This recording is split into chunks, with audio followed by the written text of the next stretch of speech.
میں نا نصرت فتح علی خان صاحب کو نہیں سنتا،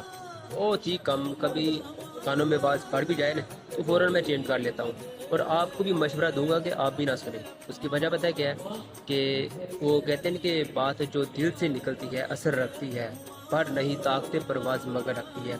نصرت صاحب کی آواز میں وہ انٹینسٹی ہے نا، وہ آپ کہہ لیں دکھ، درد، تکلیف اور ایسی درد ہوتی ہے ان کی آواز میں کہ وہ آپ سن کے آپ اپنے ماضی میں چلے جاتے ہیں، جس کی وجہ سے آپ کا حال خراب ہوتا ہی ہوتا ہے، اور مستقبل کے لیے بھی جو آپ ہیں نا وہ نا امید ہو جاتے ہیں۔ تو کوشش کریں کہ ان کو نہ سنا کریں، پر وہ کہتے ہیں نا کہ ایسا ہی ہوگا کہ نہ خدا ہی ملا نہ مثال صنم، نہ ادھر کے رہے نہ ادھر کے، کیونکہ ان کی آواز میں ایک آپ کہنے کہ تکلیف ہے، ان کی آواز میں آپ اپنے ماضی میں چلے جاتے ہیں، ان کی آواز میں جادو ہے، تو ان کو سننے سے گریز کریں۔